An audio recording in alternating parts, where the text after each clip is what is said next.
Hey brother! Man, we've only gotten like a bazillion comments asking us to talk about Zootopia, so today, I am! Personally, I really liked the movie, and even more so on the second time, although I do still have a few questions I need answered. Is Nick a descendant of Robin Hood? Where are all the birds and reptiles? Why do they even still call them predators when nobody eats meat anymore? All questions for another day, because today I wanted to talk about the underlying message of the entire movie.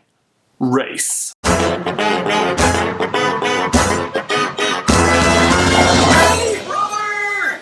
Warning, there will be some spoilers for Zootopia, so if you haven't seen it yet, screw it, just watch this video anyway. Or click the card for a different SuperCarlinBrothers video. Zootopia, the classic tale of an unlikely hero, Bunny, Judy Hopps, who gets an unlikely job as a cop and has to team up with an unlikely partner, a fox, Nick Wilde, to take down an unlikely enemy, Sheep Mayor Bellwether.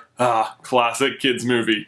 Except, it's actually about a lot more than that. It's not uncommon for kids' movies to have adult jokes in there that the kids will just not get. I remember Shrek kind of introducing this when I was a kid. Do you reckon he's compensating for something? Zootopia does this as well, but instead of just having jokes so that adults can endure a kids' movie, they tackle a bigger issue of race. But the question is, how well do they handle it? Let's look at some quotes. A bunny can call another bunny cute, but when another animal does it, Did Judy Hopps just turn cute into the bunny equivalent of the N-word? I'm not just some token bunny. You can't touch a sheep's wool. So are all rabbits bad drivers? Come on, you're not that kind of predator. I know. Powerful stuff, right? I think these quotes land so well in the movie because the movie does a good job of not making any particular species represent any particular race of humans. When people use phrases like that in the real world, it's normally coming from one race or talking about a specific one,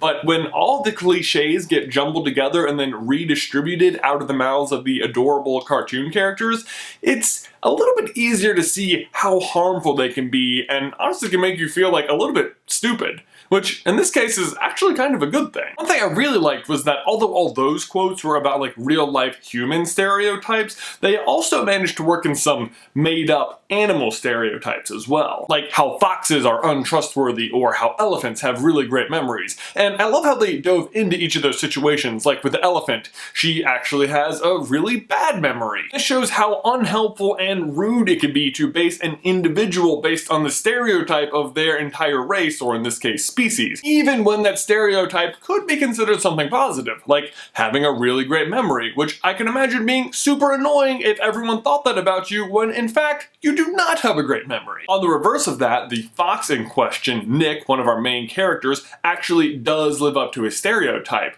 but it's revealed in a flashback that he acts the way he does because that is what society projects onto him. I don't know about you guys, but the scene when he was a Cub Scout gave me all of the feels. The situation is even worse because it shows how systematic racism and stereotyping can create a vicious cycle that can be difficult to escape because it almost creates a self-fulfilling prophecy. Nick even says, if the whole world is just going to see a fox as untrustworthy, there's no point in trying to be anything else. So yes, I think Zootopia does do a good job with individual scenes representing specific race-related issues, but does the movie as a whole cover the issue appropriately? Because at times it seemed a little mixed. Like, let's talk about Assistant Mayor Bellwether's plan. She wants to create and manipulate fear of predators so that prey can become powerful, even though prey already makes up 90% of the population?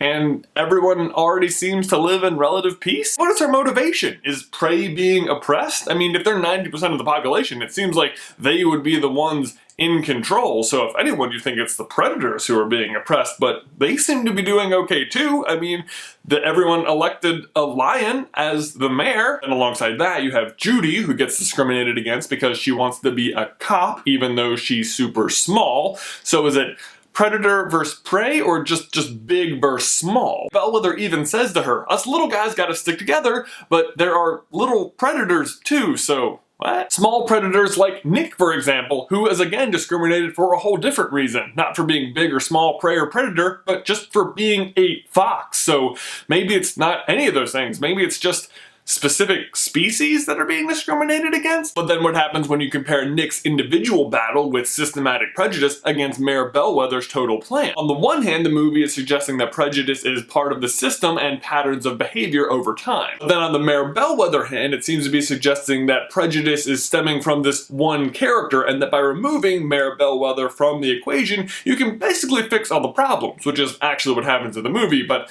I think we can agree not how real life totally works. See what I mean by mixed messages? It just seems like the movie doesn't have a particular issue it's trying to address. On the other hand, all the tiny things it covers do happen in the real world, so I don't know, maybe this is just me wanting there to be a simple answer to a really complicated question, and there's not one, and maybe that's actually a pretty good message too. In any case, I think we can agree there was plenty to discuss about this movie. So Ben, my question for you and everyone else is, what did you think of Zootopia? Did you like it? Did you pick up on all the race stuff, or did it just go straight over your head and I'm just reading way too much into it? Because you guys know I tend to do that with like everything. Do you think the messaging was clear, or should it have been more direct, or does it even matter? Was it just a positive step forward in the right direction? And hopefully we'll have even more movies like this in the future. Let me know your thoughts down in the towel section below. Really interested to know what you guys thought of this one. Ben, that's it for me. I'll see you in another life, brother. These socks are amazing! Guys, thanks for watching. As always, please like the video if you haven't already, and subscribe so you don't miss any future Disney videos. I upload every Tuesday, Ben uploads every Thursday. If you want to catch some more Super Carlin Brothers action right now,